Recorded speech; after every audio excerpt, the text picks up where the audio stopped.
A lot of people write to me on different platforms and share some of the things that they're experiencing. And a common concern that several people have, in fact, shared with me recently, has been that, at some point in their life, they realized that they messed up.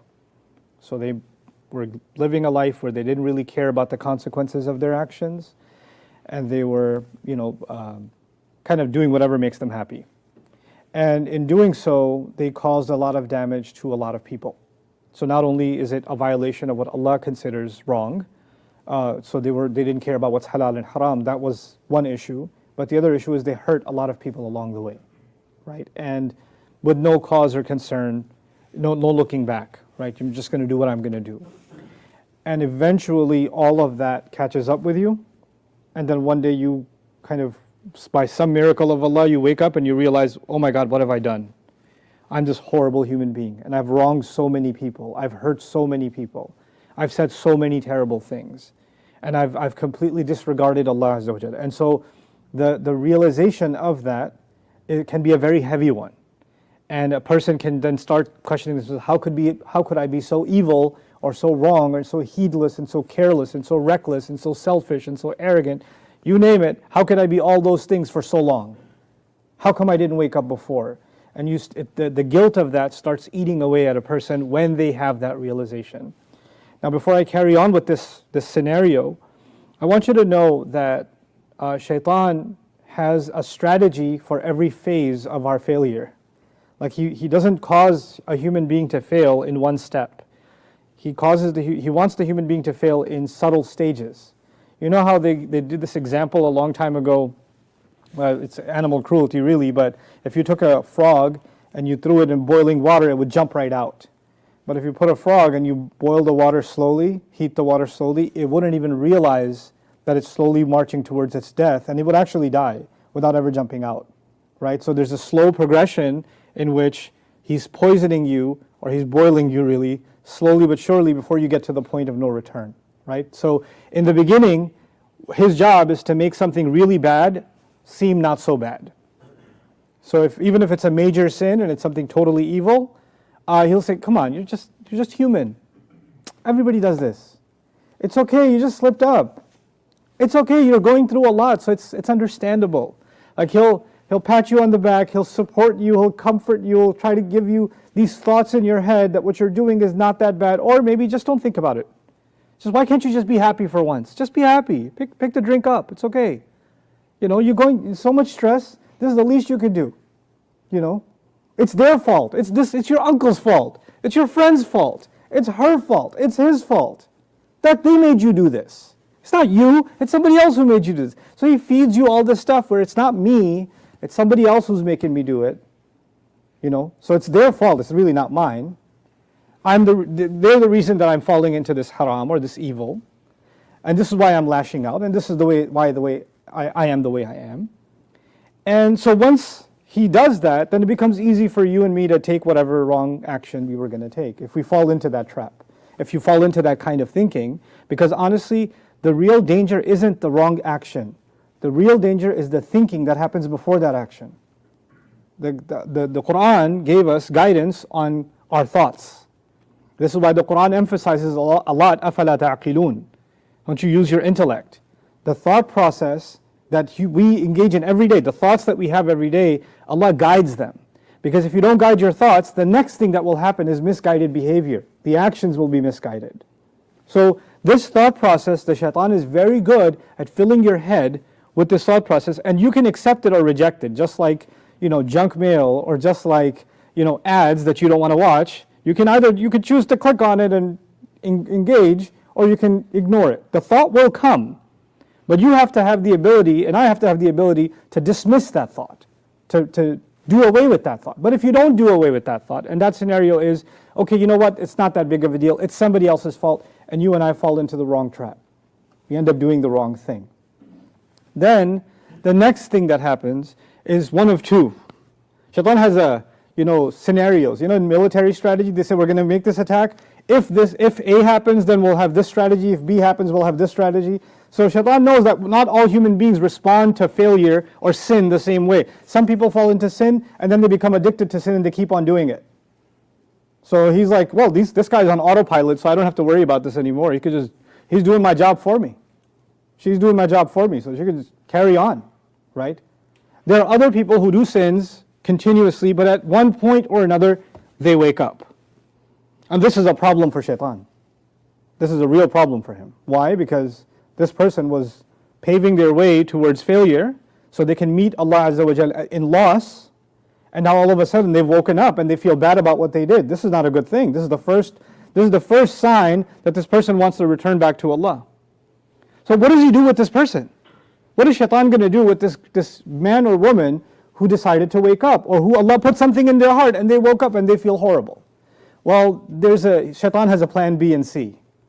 And his plan B is to now instill you with hopelessness.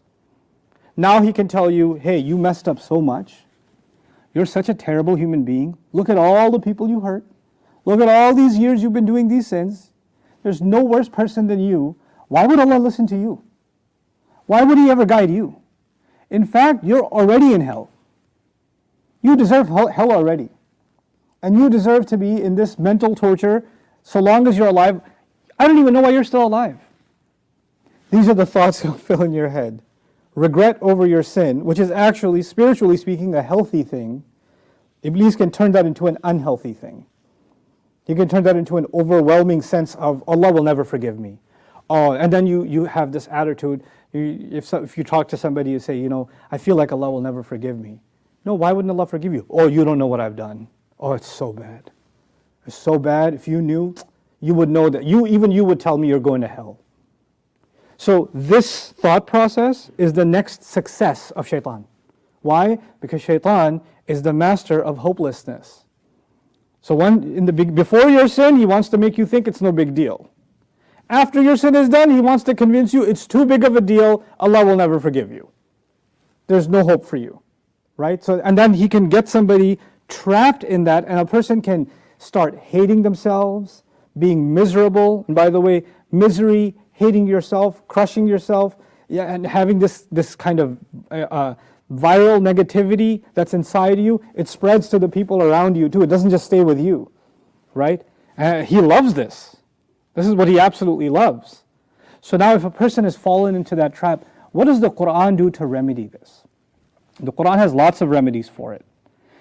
But what I want to share with you today is, as a reminder, the stories that Allah tells us in the Qur'an, you all know they're not just stories, right? These are case studies. It's the same Rabb that was the Rabb of Adam alayhi salam, that's my Rabb. The story of Habil and Qabil, or if it's the story of Ashabul Kahf, or if it's the story of the two gardeners, or if it's the story of Musa alayhi salam or Isa alayhi salam, how Allah is dealing with people is He telling us this is how He operates. When people do this, this is what Allah does. And this is how these people interact with Allah. Because you and I don't have the right to make assumptions about Allah. We cannot make assumptions about Allah. So let me just backtrack for a second. When a person says, I know Allah won't forgive me. I just know it. Allah won't forgive me. They've said something about Allah as if they know, right? And where did they get the confirmation for a fact that Allah won't forgive them? Oh, I just have a feeling. It's in my heart, I just know it. Really? You get revelation now? You get wahi that Allah won't forgive you? You and I don't get to speak on behalf of Allah and override how He speaks about Himself. Does He have something to say about this that overrides what you and I are thinking? So let's first take the scenario of sinful people. One of the most sinful people mentioned in the Qur'an, if not the most sinful person, would be Fir'aun. I often say, jokingly, but sounds pretty serious too, Shaitan would want his autograph. This guy is serious, right? I mean, if there's any crime that you can think of committing against Allah and against humanity, Fir'aun is your role model for evil, right? And Fir'aun, you would think, so many sins and so many murders and so much arrogance, later he should be at a point of no return. There's no way this person can be redeemed. There's no way this person should have a chance at forgiveness. This person should just be destroyed. That's all there should be. But when Allah sent Musa alayhi salam to Fir'aun, He didn't send Musa alayhi salam to Fir'aun to destroy Fir'aun, to punish Fir'aun. In fact, Allah sent him to Fir'aun to remind Fir'aun. And then He said there's potential he could actually maybe even be affected by this reminder, and he might even become a God-fearing person. لَعَلَّهُ يَذَّكَّرْ أَوْ أَنْ يَخْشَى. Now that's pretty wild. Because a person who's literally killed babies, who's enslaved entire nations, who's declared himself a god, who meets every check for, highway to hell. If you check marks every category. This guy's the number one candidate for the kind of person who should be in hell. And Allah tells Musa alayhi salam, after all of those crimes and years of them, Allah tells Musa alayhi salam about this old man. By the way, Fir'aun is an old man. So it's not like, oh, he's young, he can change. No, he's lived a whole life of doing this stuff. And you know what we say about old people? They're set in their ways. It's too late for them. They are how they are. How can they ever change? And Allah tells Musa alayhi salam, even there's a possibility he can benefit from the reminder, and he might become somebody fearful. Even though we know how the story turns out, these words are important, aren't they? Allah is telling us something not just about Fir'aun, but about human beings. You could have done and the kinds of sins, the kinds of bad, that it shakes you to even talk about it. Like you're so embarrassed by it, you can't even talk to another person about it. That's how bad it is what you did.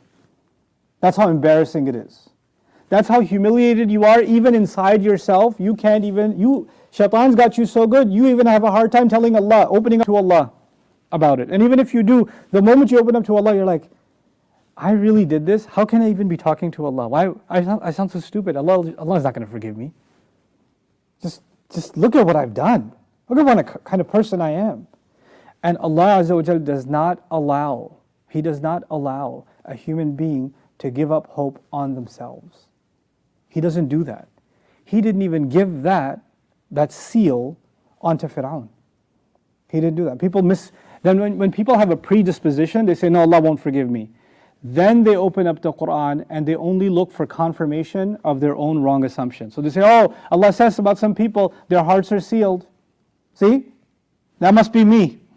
He's talking about me because it says, في قلوبهم مرض or فطبع على قلوبهم ختم الله على قلوبهم. Allah put a seal on their heart. Allah sealed their heart. There's a lock on their heart. على قلوبنا. That's talking about me. See, my heart is locked. The amazing thing about the people whose hearts are locked in the Quran over and over, you know what Allah says? فَهُمْ لَا يَعْلَمُونَ فَهُمْ لَا يَفْقَهُونَ وَهُمْ لَا يَشْعُرُونَ. They don't even know. They don't even know their hearts are locked. They don't even know their hearts are sealed.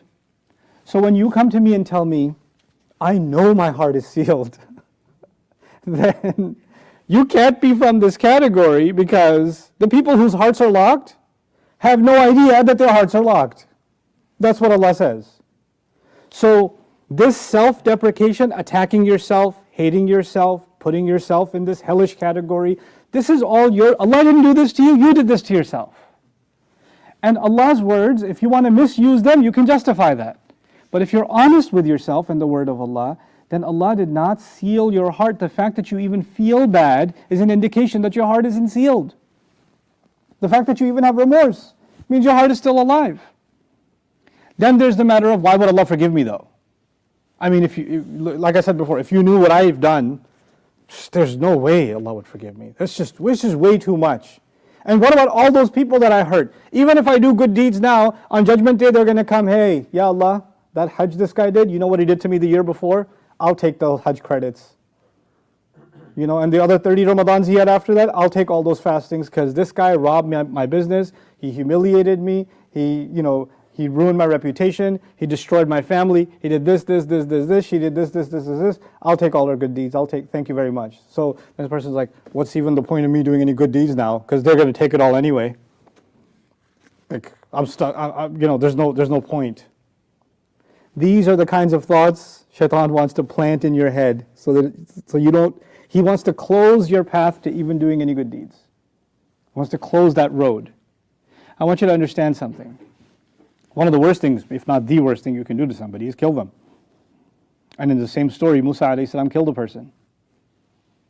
فَوَكَزَهُ مُوسَى فَقَضَى عَلَيْهِ.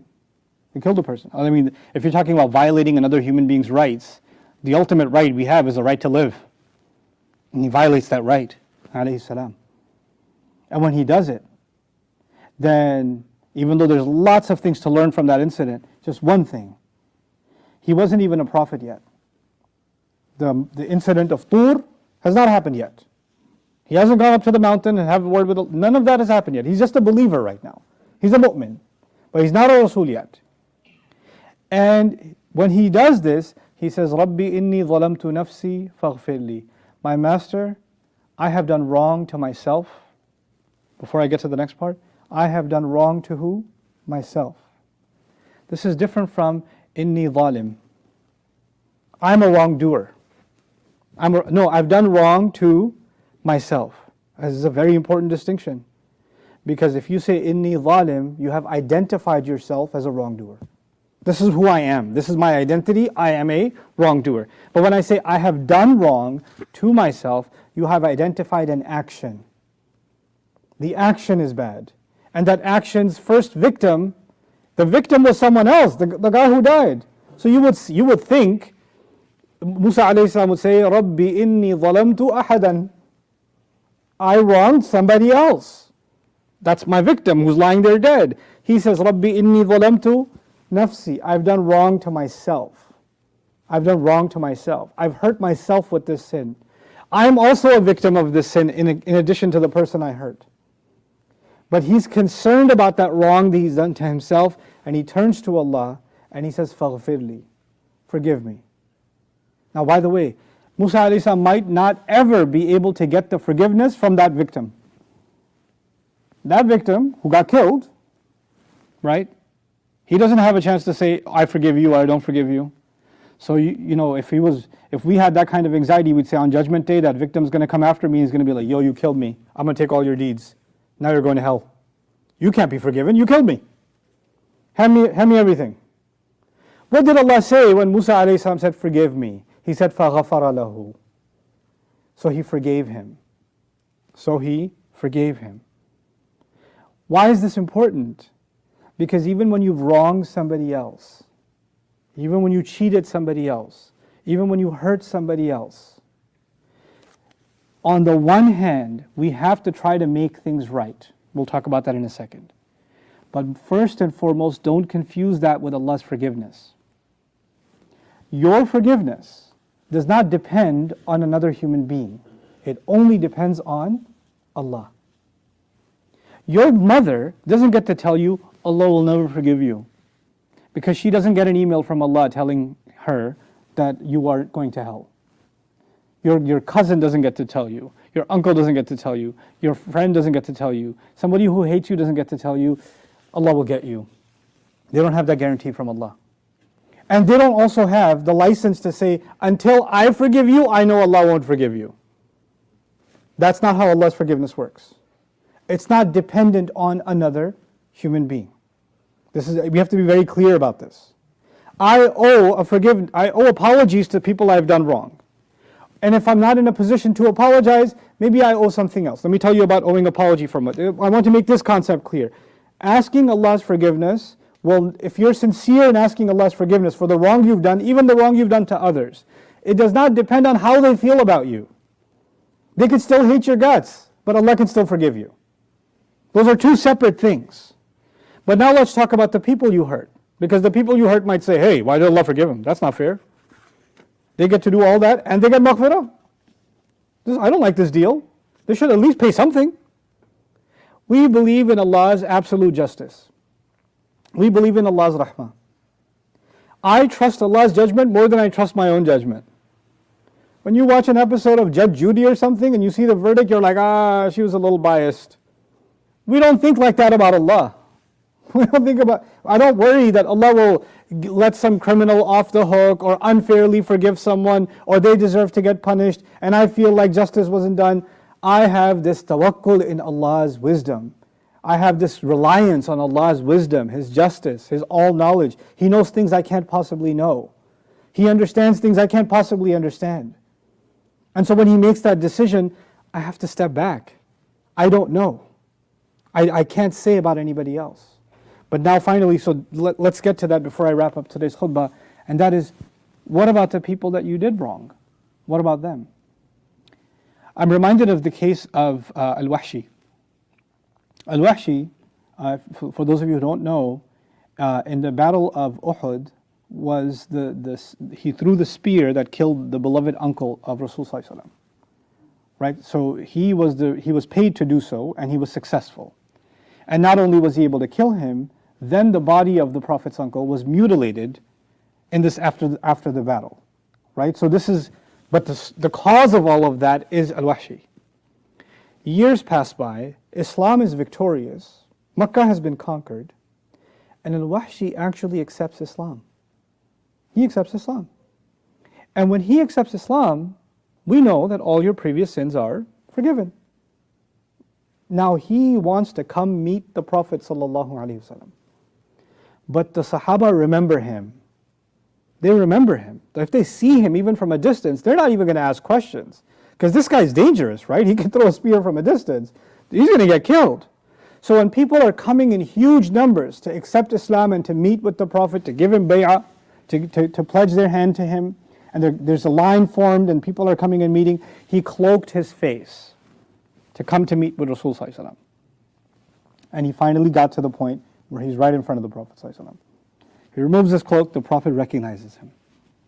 Rasulullah recognizes him. And when he recognizes that face, what memories are coming back to the Prophet ﷺ? What happened with his uncle? And he said, aren't you? And he said, yes, I am. Now it's too late for him to get killed, yeah? Because now he's in aman, he's in safety. The Prophet asked him, how did you do it? What happened? He didn't want to say, but the Prophet made him tell him. He made him tell him. We know Allah has already guaranteed for any sins you have committed before. We know what happened with Umar ibn Khattab radiallahu ta'ala anhu. Others.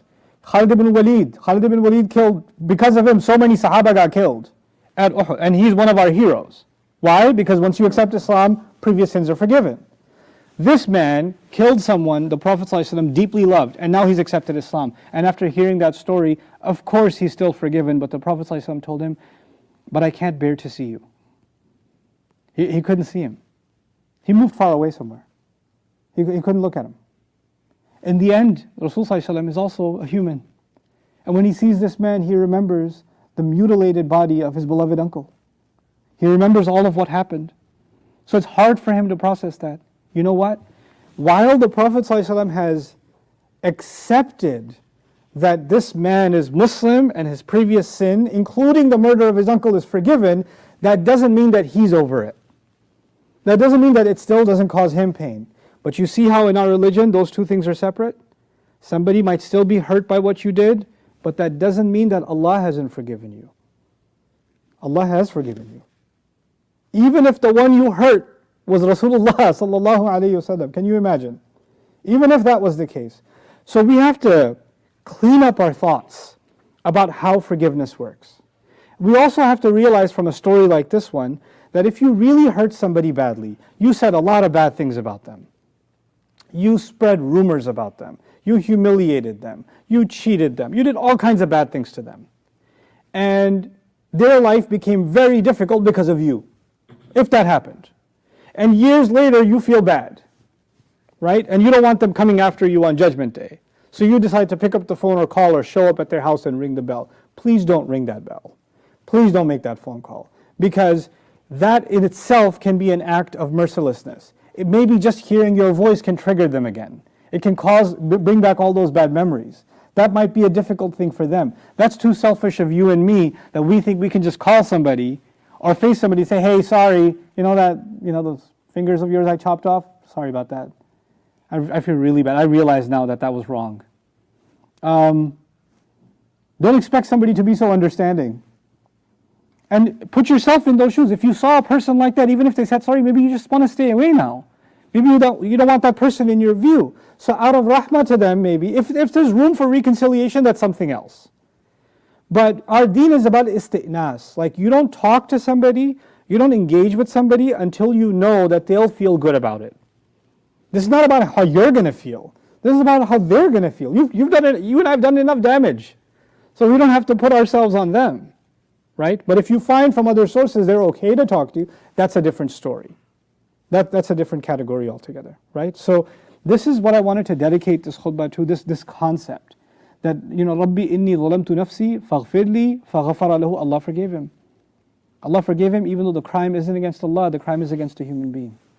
So when we do wrong, when we seek Allah's forgiveness, if we fall into hopelessness, I know I said that's the last thing, but I forgot this and it's critical. If you don't get out of this hopelessness, if you find yourself in this situation and you don't get out of this hopelessness, then you know what's going to happen next? Two things. What's the point of me doing any good now anyway? I'm going to go to hell anyway. And I can't even live with myself. I don't even want to think about myself. I hate myself. And you hate yourself so much that you want to do an activity that makes you forget about everything. And you know what those activities are? Pretty much all of them are haram. Every one of them is haram.